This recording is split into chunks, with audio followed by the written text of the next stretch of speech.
This is a documentary about a forgotten area of the Himalayas, a small Nepalese district called Humla that's home to some 80,000 mountain dwellers and nestles on the borders of India and Tibet. It's home to some of the world's highest unclimbed peaks, and the few adventurous travelers who have been there often refer to it as Shangri-La. But there is a cruel paradox about living in one of the most beautiful and remote corners of our planet, in that this is also one of the poorest and harshest areas to try to eke out an existence. Since trade routes and tourism are almost non-existent, the people of Humla rely on subsistence farming. But at these altitudes, with the poor soil and with snow covering the ground for many months of the year, Humla manages to grow only 1/3 of its needs. Malnutrition is the norm, and average income is just $2 a month. This area is so isolated that it takes more than a month of travel through the Himalayan foothills to get from its capital, Simikot, to the nearest road.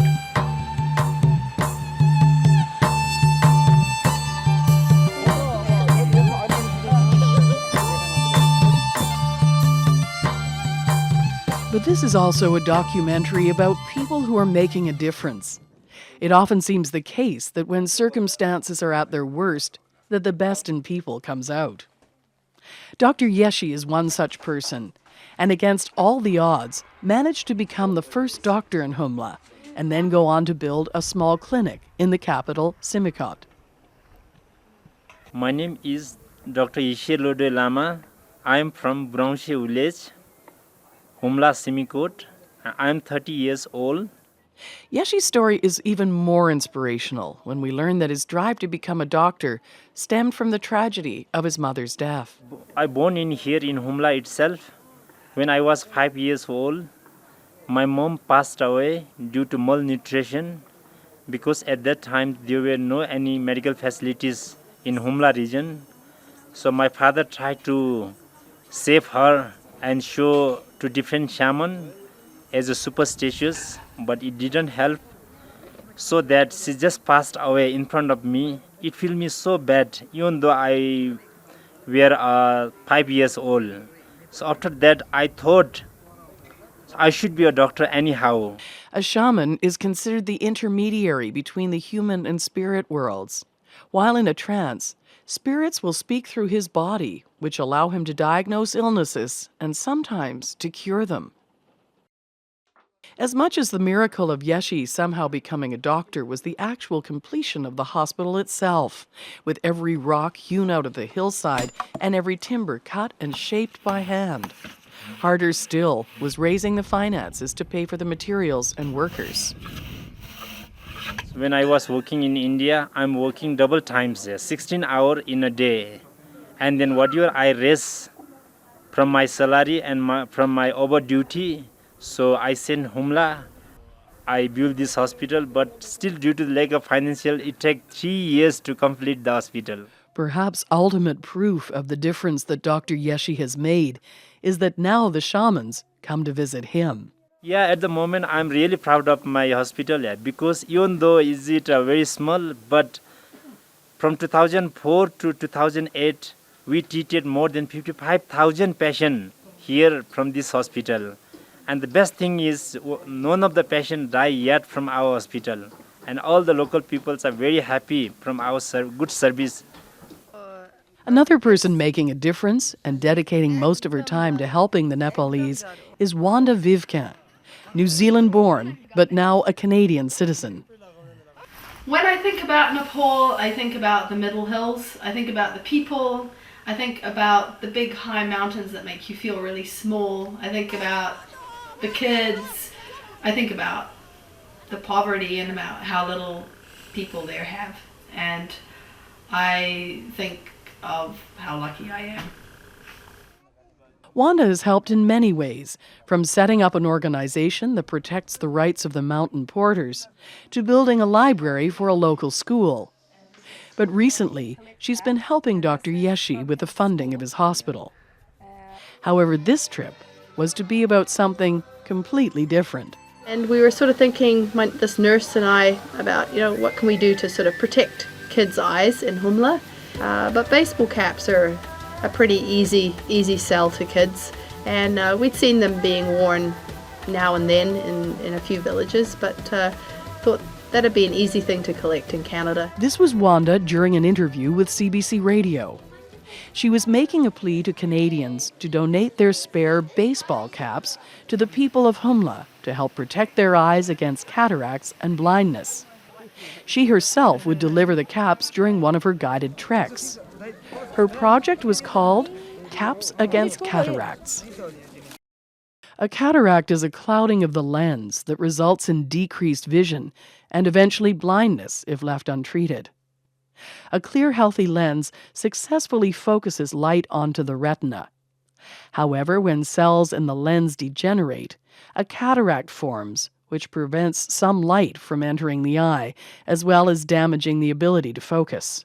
In Humla, the risk of cataracts is much greater due to both environmental and social reasons. Environmentally, the high altitudes and depletion of the ozone greatly increase the strength of the harmful UV rays. While on a social level, the facts that long hours are spent working outside, that there's no real tradition of wearing headwear, and that diets are poor, all lead to higher risks of developing cataracts. A cap that shades the eye from the sun is an easy and inexpensive way to protect the eyes from damage and delay the onset of cataracts. SEVA is a non-government organization whose mission is the eradication of preventable and treatable blindness. There are about 45 million people in the world today who are blind, and 80% of that blindness is either treatable or preventable. 50% of that treatable or preventable blindness is caused by cataract. Every 5 seconds, another person goes blind, and every minute, another child goes blind. About 60% of those children will die within the first year of becoming blind.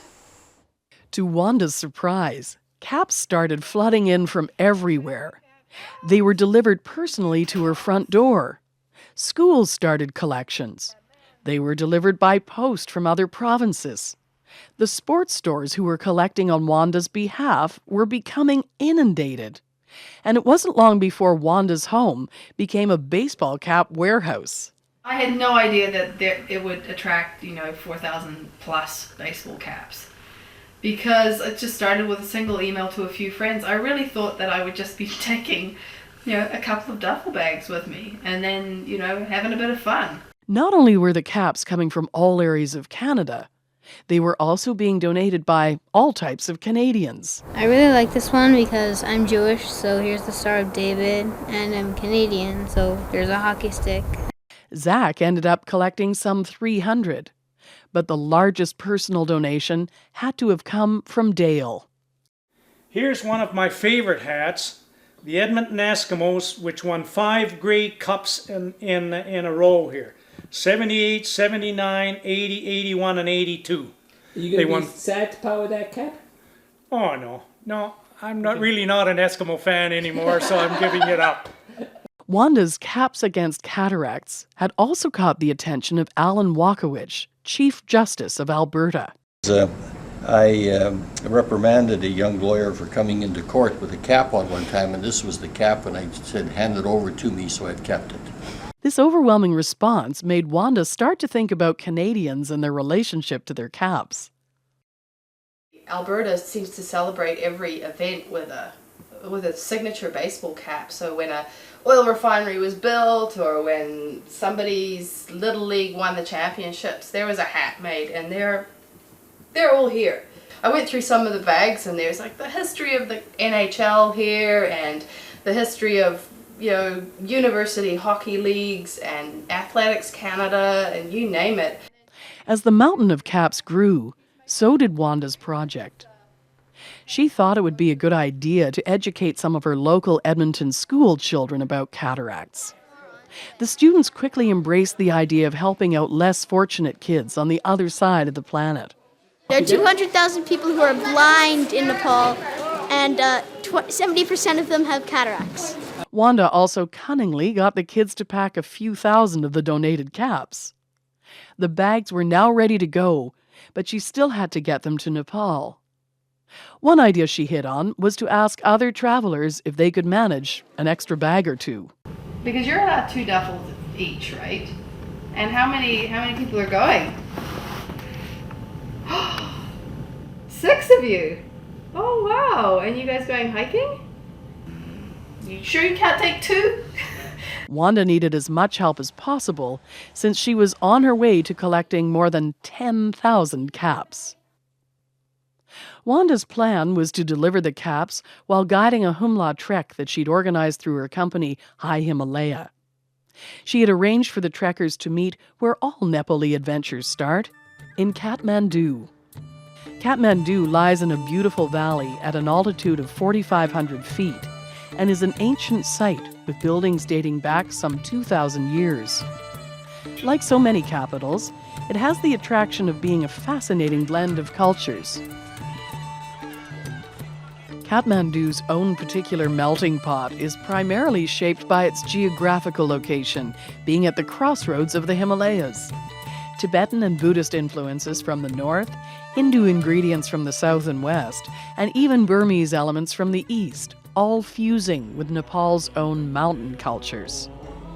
The results are most obviously seen through Kathmandu's temples.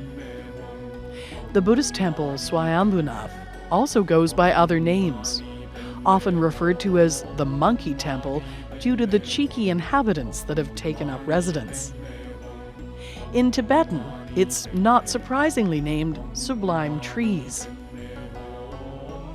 It is not that the temple has many identities, but rather differences are fused in a unique Nepali way, and although primarily a Buddhist temple, Swayambhunath is also greatly revered by Hindus. Acting as a nose between Buddha's eyes is the Nepali symbol of unity.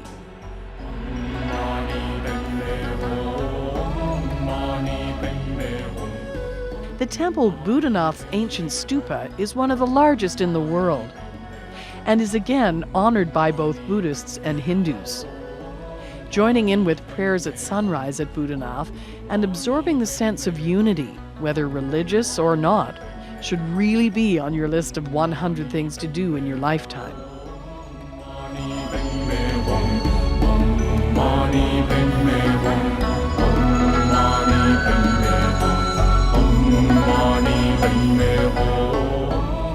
Along the holy banks of the Bagmati, you'll also find sadhus who are hoping to break this cycle of reincarnation. These spiritual yogis' existence is characterized by self-restraint, and through the abstinence of worldly pleasures, they might achieve the ultimate goal of their soul being united with the source of all spiritual existence. To encompass this age-old melting pot of cultures and beliefs, there seems a great deal of flexibility of the belief systems. And this flexibility is also essential to survive in a city such as Kathmandu. Like any fast-expanding capital in the developing world, Kathmandu is also a sprawling city, where there is a constant dichotomy between development and poverty, a mixture of new and old ways.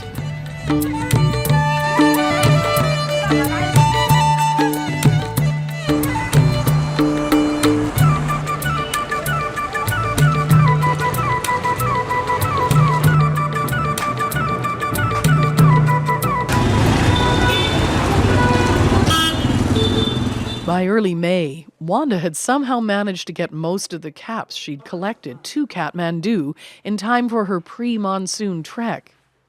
But she now had the arduous task of finalizing all the details for a dozen hikers to be in the remote Himalayas for 3 weeks. Wants to go to Bardia, but this being Nepal, anything is possible. This being BN, everything is possible. The idea was for the Nepali porters to get the caps to Nepalgunj via a 15-hour bus ride from where they could be loaded onto a plane to Simikot, the capital of Humla. This is where the trek was to start and where Wanda would meet up with her clients and start distributing the caps. But just getting the caps and supplies onto the bus needed quite some Nepali ingenuity. Yeah, we are waiting for bus. Actually, bus park is 3 kilometers far from here. And actually, because we are waiting, we have big luggage. Office will not allow, because we have just 4 tickets, Office will not allow this much luggage with us. And that's the problem also. That's why we are waiting a little bit far from the bus park. But we had already talked with the bus driver and conductor. They will come and they will discuss how much luggage they need. Then they will give little money to their office and they will take little bit money by themselves and this. Having successfully negotiated with the driver, having completely loaded the roof while the other passengers waited patiently, the Caps were finally on the way to the people of Humla. It's funny because when I'm away from Kathmandu, I'm longing to be there, but when I'm there, I'm just itching to get out. And after 1 week there, I was tearing my hair out, or I should be saying tearing the dust out of my hair to get out of that place. But it's got its charm and it's got its, way of getting things done in a sort of chaotic, random way. The Caps had now got as far as Nepalgunj, a hot, humid city in the southwest where cooling off was almost impossible. Since there are no stores as such in all Humla region, the last few supplies were brought in. But the trick was to find a plane prepared to fly with this ton of equipment. After a morning of haggling, followed by an exchange of serious amounts of rupees, the Caps, cargo, and crew were finally all strapped in and heading for the high Himalayas aboard Yeti Airways. There are only 14 mountains over 8,000 meters in the world, all in the Himalayas, 8 of them in Nepal. If you were lucky and get a clear day on the flight between Kathmandu and Nepalgunj, you see the Annapurna range that is home to 3 of these giants. It is not only spectacular, but also well-traveled. Between the Annapurna and Everest regions, they account for 90% of all the trekkers that visit Nepal. Both these regions have developed a network of hiking trails and porters, and over the years, the local Nepali have learned to cater to the trekkers' needs. This is in stark contrast to the Humla region, where there are no roads, and if you are not willing to walk for months through the foothills, then the only option of getting to Humla is on a rather scary flight to the Humla's capital, Simikot. Only specialized STOL aircraft can be used. The flights run for 2/3 of the year when there's no snow, and even then, it's haphazard due to fog, cloud, and rain. That's to say nothing of fuel shortages and mechanical issues. For a capital of a district, Simikot is not a large town with only a couple of thousand inhabitants, and it is here you get your first taste of life in Humla. It is nestled amongst the clouds and sits high above the great Kanarli River, yet beneath some of Humla's highest peaks. Life and homes are rudimentary, and many of the mud and stone houses are built into the hillside. Most of these dwellings are tiny, often with no windows, and a doorway leading to a single 8-foot by 10-foot room where whole families of 6 and more live. This difficult life has hardly changed over the years.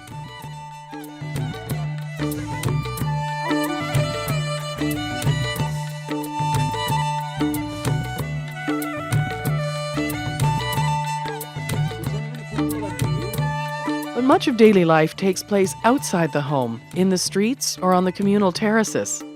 There are always lots of folk around to join in with whatever happens to be going on.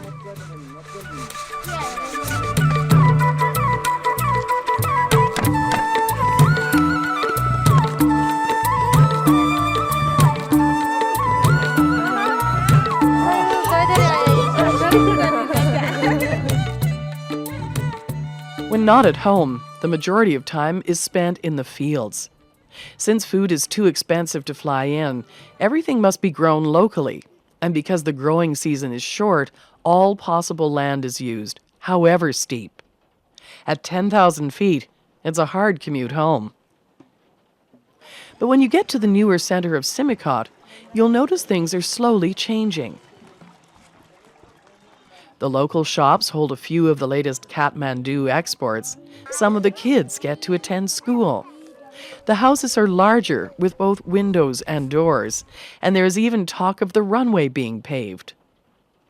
But there is no doubt that life is harsh, and it is perhaps only as a visitor that you can truly appreciate the beauty of the environment and its people.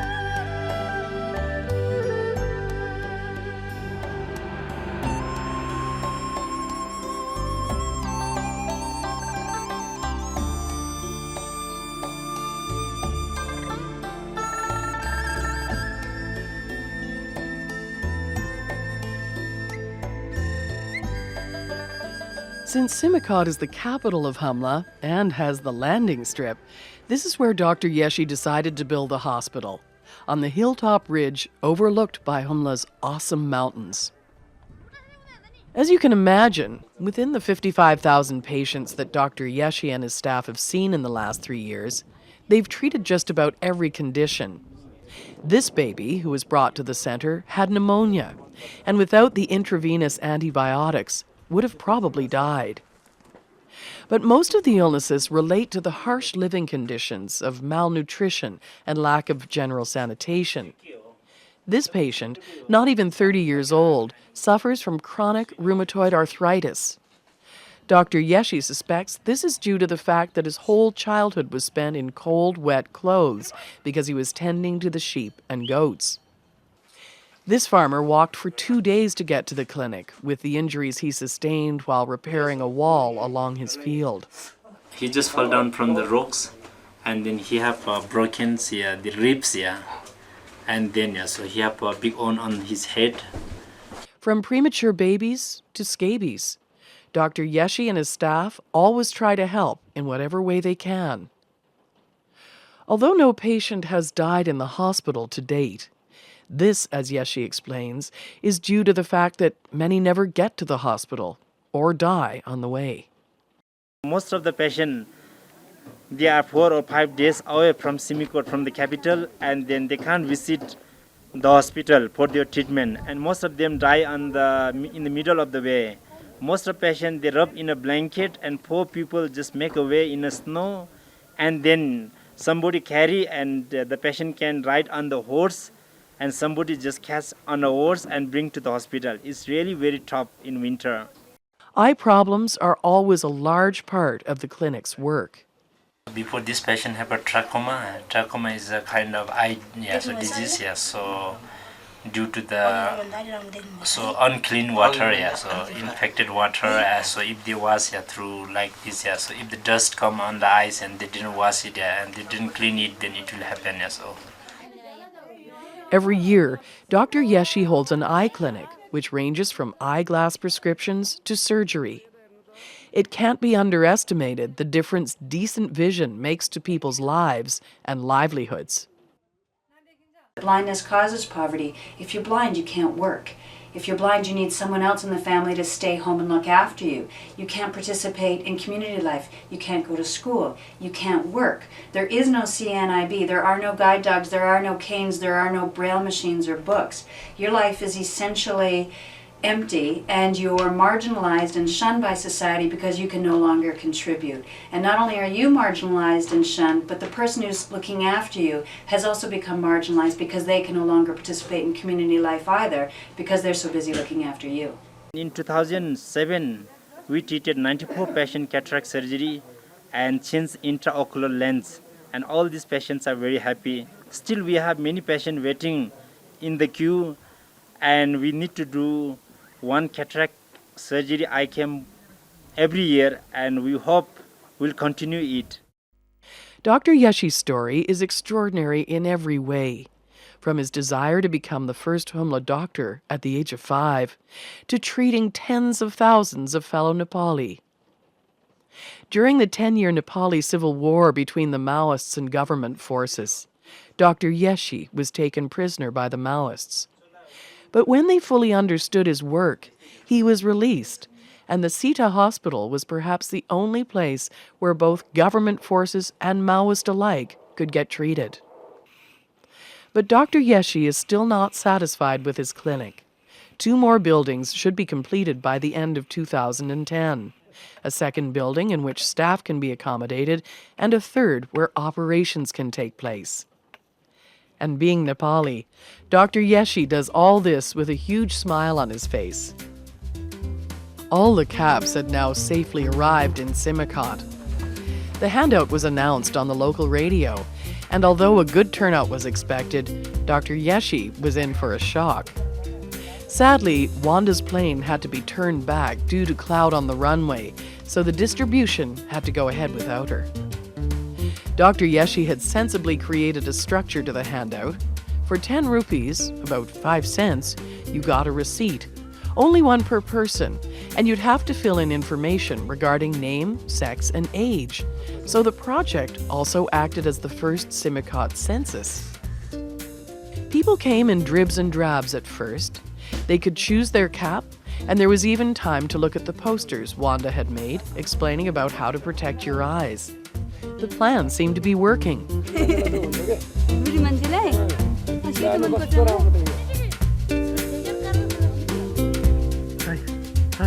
Good.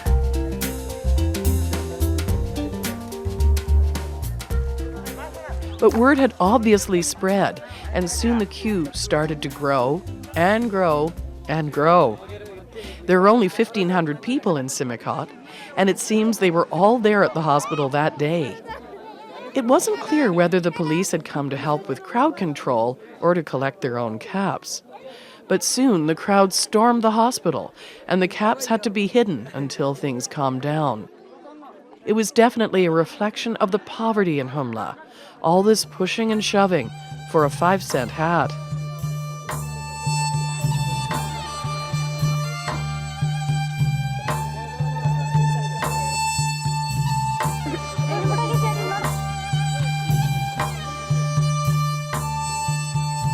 The women, of course, were more civilized, but even a quick glance around at some of the kids was a reminder of the eye problems and the need to help. By the end of the day, some 2,000 caps had been handed out. It had been a great success. Are you busy, Dr. Yeshi? Yeah, I'm very busy. People makes from the morning it's very difficult. So we arrived into Simikot a day later than planned due to flight delays, and it was a little bit of a downer because I wasn't there to see the hats being delivered to what was thousands of people. But we got a couple of excited phone calls in Nepalganj saying, we can see this great snake of people coming up to the hospital, and there's crowds of people outside the fence, and I was there in spirit, and it was great to know that the objective of the project, which is to get hats onto people's heads, happened. And when we arrived, it was amazing. There was just all these kids and people wandering around with hats on. As soon as the weather cleared, Wanda and her trekking group's plane managed to land. And, as ever, she was quick to draw a crowd. She had brought with her a book by travel photographer Colin Monteith, who had taken photos in Simikot 10 years earlier. Wanda was hoping to find a couple of the local girls who had been photographed and donate the book to them. She was really pleased to see all the kids in caps as she walked around Simikot, and was even happier when she found one of the girls from the book. Is that you?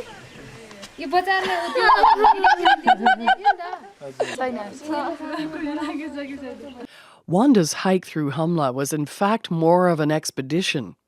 She would be guiding 14 clients for some 20 days through one of the remotest corners of the planet.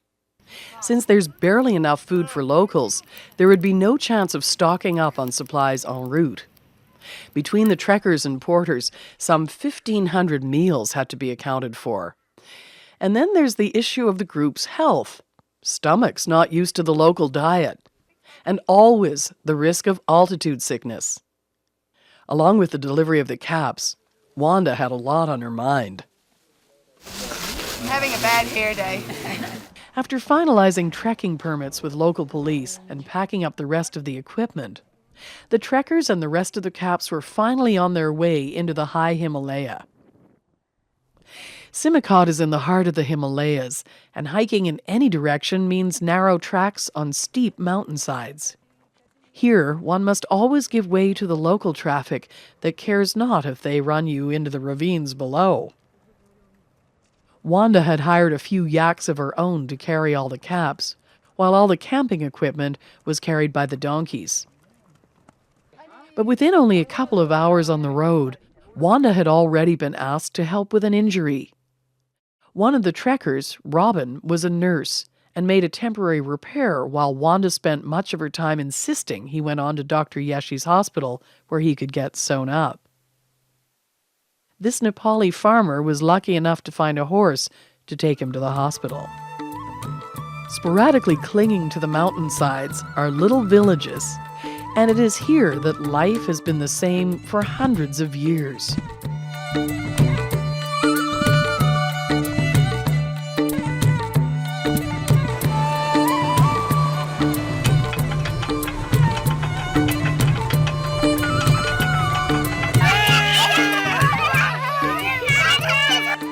After a few hours of hiking, the group reached the first camp spot at Darapuri, where they could start getting into the routine of pitching tents and enjoying a well-earned dinner. The donkeys were always happy to shed their loads, and after their dinner, proved very sociable. By nightfall, the camp was, not surprisingly, pretty quiet. But trekking life is not all hard work. The cooks were normally the first to wake, and tea and coffee was served while still in the sleeping bag. While breakfast was being prepared, it allowed time to freshen up, especially if it meant washing in the glacial rivers. There's nothing more important than clean here. Meanwhile, the Nepali team would be starting to pack up. A camping trek in a remote area is a logistical challenge.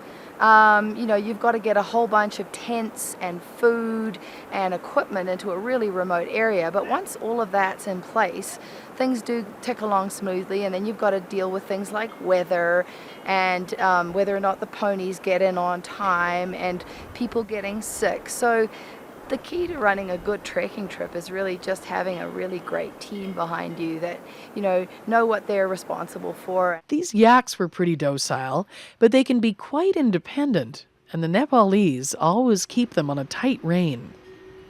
Even with a well-organized team, it always took a couple of hours of hard work to get packed up and on the move every morning. Straight out of the camp, the trekkers were rewarded with views from the Himalayan summits to the depths of the gorge carved out by the Canarli River. And on the straighter stretches of path that ran alongside the river, you started to get a sense of the size of the place, as well as how precarious the path was. At some points, the gorge was so steep that the path had to be hewn out of the rock face itself.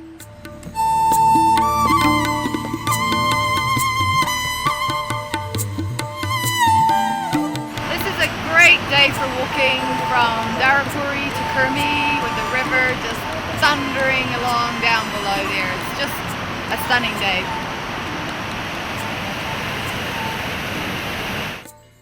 All the animals made it safely through the gorge, and after 6 hours of hiking, they reached their campsite that was situated beneath Kurmi village. As soon as there is a bit of flat land, however small, it will be cultivated. And as soon as there are a few acres of terraces, you'll find a village. Kurmi is a classic example of this, and Wanda arrived there the next morning to start handing out some caps and explain about cataracts. At first there were only a couple of people, but it wasn't long before a small crowd gathered.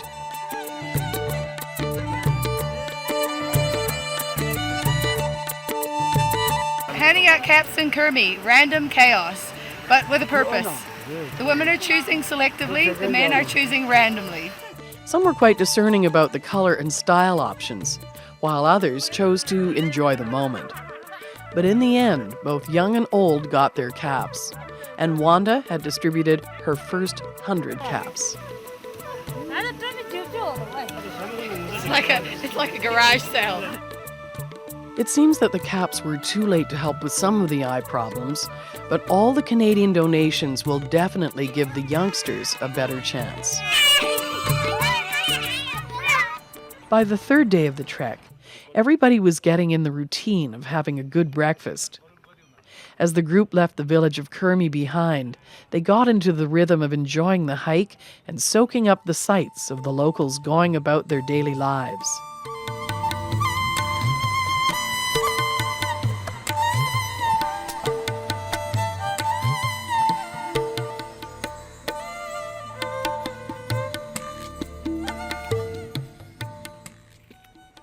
But lives are hard here in Humla. In such a harsh environment, it's never long before the traveler gains respect and admiration for its people. I'm just really amazed at the people. They're just the most happy, smiling, helpful people in the most harsh conditions imaginable. And they're just so generous and welcoming. So, yeah, it's been a wonderful trip. I suppose the other thing is the people that we pass by. Their lives are so harsh, and yet they seem so cheerful and hardworking. And it always surprises us how things haven't changed. In fact, things are almost biblical in the way that you never see any wheels around. They use horses still, and everything's carried by person. But I guess what brings us back to Nepal is what we say in Northland, and we hear often when they say, he tangata, he tangata, he tangata, and that means the people, the people, the people. There was no shortage of people to give caps to, and as always, their new possessions caused great delight. By evening, they had reached their campsite beneath magnificent towering spires. Here, the tree line was starting to diminish, and the evenings were getting colder. But there was always a brew on, and the best way to stay warm was to keep moving.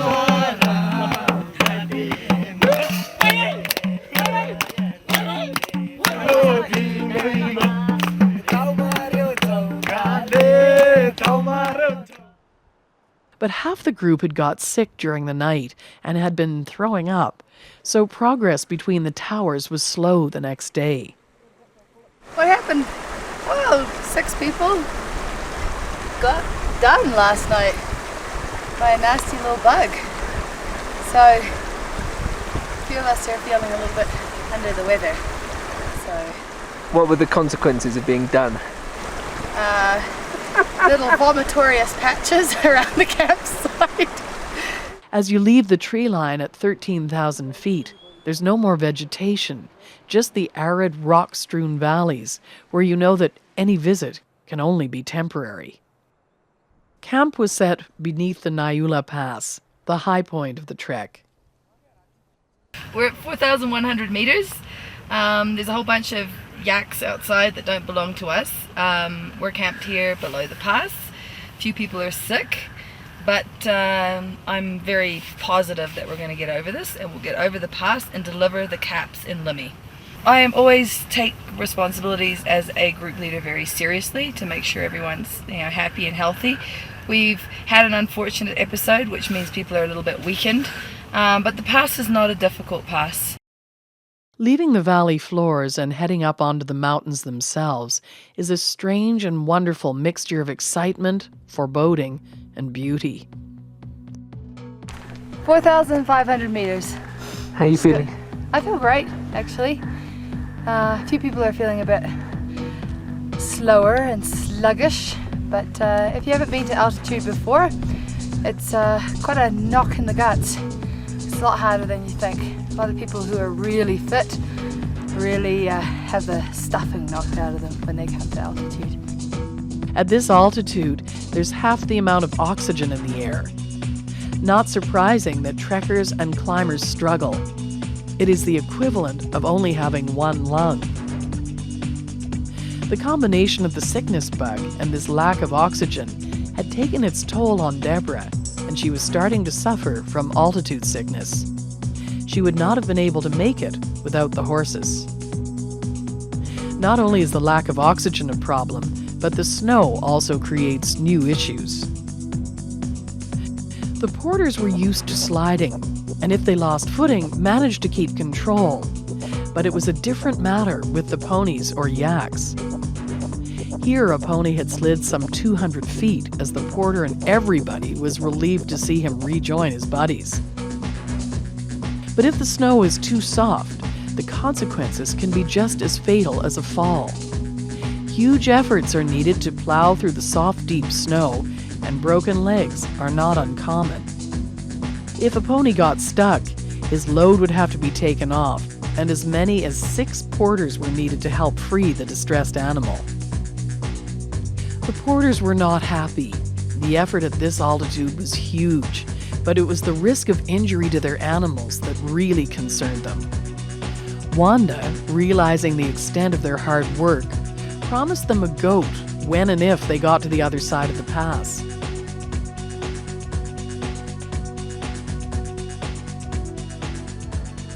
The team finally made it safely to the col, always an auspicious sight in the eyes of mountain dwellers, where you'll find prayer flags fluttering their mantras to the tempo of the winds. But the day's hard work was far from over, and there was still a lot of snow for ponies to cross. Finally, conditions eased up, and the team was able to relax amongst the rock chortens, placed there by previous passers-by. These spiritual monuments, the basis of an offering, seem in perfect harmony with their surroundings. The quickest way down now wasn't particularly elegant, but it meant a drop of about 1,500 feet in 2 minutes, as well as leaving an elegant bum trail on the mountainside. As the ponies weaved their way between the last of the snow, the team continued down on into the valley to look for a campsite. They had been hiking and climbing for 9 hours when they bade farewell to the mountains at the end of the valley. They set up camp on the first patch of flat grass, and nobody was happier to shed their loads than the ponies. It is here in one of the most remote locations on our planet that the paradox between beauty and harshness seems greatest. The amazing thing about this spot too is that we're actually right at the junction of basically 3 countries, because the trail behind me leads to Tibet. About a week's walk, to that side will take us to India, and right now we're in Nepal. So we're really at a really important point in this country, because on the map it looked like to be the most remote place in Nepal. For us, the only way out is either over sort of 5,000 meter pass that way, or the 5,000 meter pass we came over yesterday. I guess it's the main thing that struck me so far is how ancient everything is. We were walking past these piles of rocks that had Sanskrit inscriptions, and I've heard from one of the lads here that some of them were thousands of years old, and it really was very moving.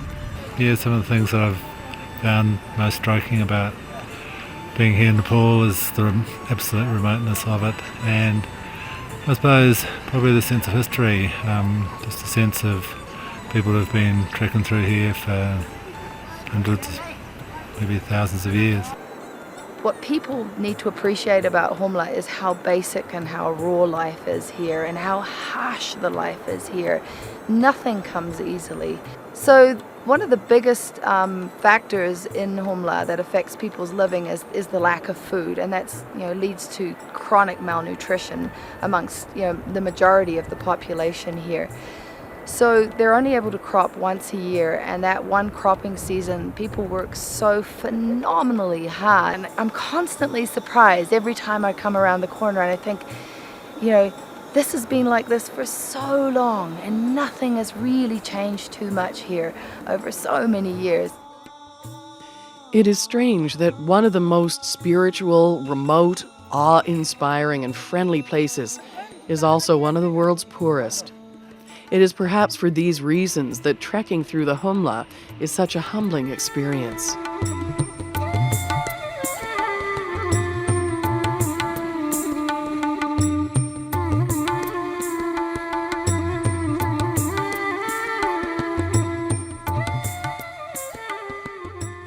Trade routes to and from Tibet and India used to create a little wealth, but since the Chinese built a road farther to the east, even this meager form of income has dried up. The group was now in the Limi Valley proper, the most secluded part of the Humla. They set up camp along the Tangshe Kola River in a peaceful dale, but it was not long before caps were being distributed. Yeah! Very good. Very good, very good, very good, very good. How many more? 3 people? It was here that the goat, bought for the porters for their hard work, met its end. Like so many other aspects of Humla existence, the people are closely connected to the harsh realities of life. They offer prayers and thanks as they take its life, and not an ounce of the animal will ever be wasted. These scenes might seem brutal, but this goat was treated more humanely and with more respect than any of the neatly packaged meat that's found in the supermarkets of developed countries. A little later, when two of the local monks decided to pay the camp a visit, it became clear that Wanda's luck with book giving was still holding strong. Is it you? I thought I recognized. These are photos taken at the Gompa in Jang last year and turned into a book by Paul, who wanted me to give it to the men from the Gompa. Okay. They now headed towards Jang, which, like the couple of other villages in the valley, is made up of a few dozen buildings constructed from the local stone. Although the weather was not conducive to gathering outside, it didn't stop the handout of caps, or the locals' enthusiasm for getting their hands on them.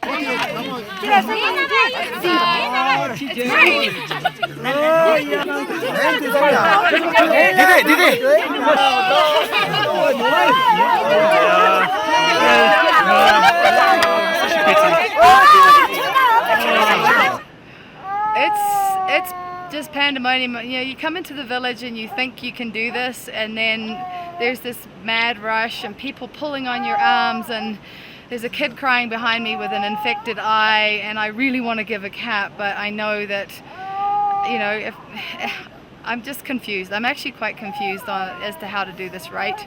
Maybe there's no right way, because nobody's done it before. But, I mean, there's more caps. We'll get more caps here. And there's an obvious need for them. We just need to perfect the system. But I'm sort of torn right now, actually. I feel really good, but I also feel sort of a bit worn out, actually. Wanda's confusion soon slipped away when she could sit back and see all the Humla folk sporting their new caps.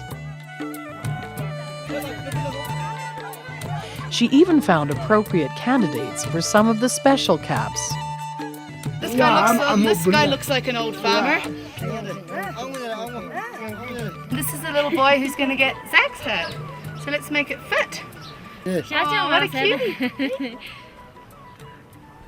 While Wanda and her group continued down the valley, cameraman Toby was out of time and had to head back. He was a little concerned about wandering the Himalaya alone, but beneath the high pass, he ran into a family traveling the same way.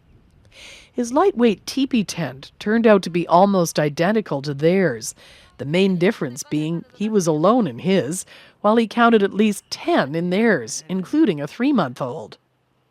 After tea had been brewed for all on the yak dung fires, the evening's entertainment could get underway.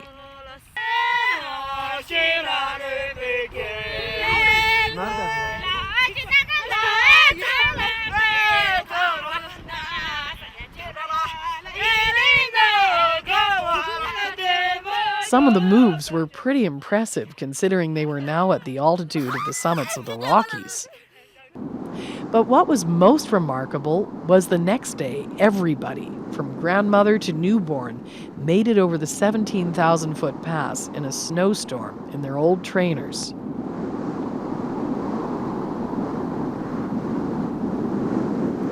Meanwhile, Wanda's team was making its way along the Limi Valley through the towns of Halji and Till, handing out the last of the caps. Here we are in Halji, beautiful town, surrounded by huge cliffs. Very tidy town, using all natural resources. The monastery here is about 1,000 years old. And around every corner is a surprise. And there's one surprise. Old man taking his yak out to pasture. Lashidele. So yesterday we were in Til and we had a great day. We distributed the last of the hats, and we did it using the mothers group, which is a really effective way of getting hats to kids, because the mothers really listen, it seems to be. And teal was everything I remembered it to be. The people are fantastic. They're so just kind, and we just had so much fun yesterday. It was like one of the best days on the trip. With all the caps distributed, it meant that the main task for the trekkers was to soak up the views for the final few days' trek back to their starting point of Simikot. Perhaps it's the fact that Humla is one of the poorest corners of our planet, with the harshest of living conditions. Perhaps it's because Humla is so unspoiled. Or perhaps it's because the people are so friendly, makes every visitor want to give something back. In truth, Humla has not been completely forgotten. With the help of the charity Sita, Dr. Yeshi is expanding and improving his clinic. There are people like Wanda who dedicate themselves to helping and are constantly dreaming up projects that will help. And without ever hearing of Humla, hundreds of Canadians dived into their basements to fish out baseball caps in the hope of preventing cataracts.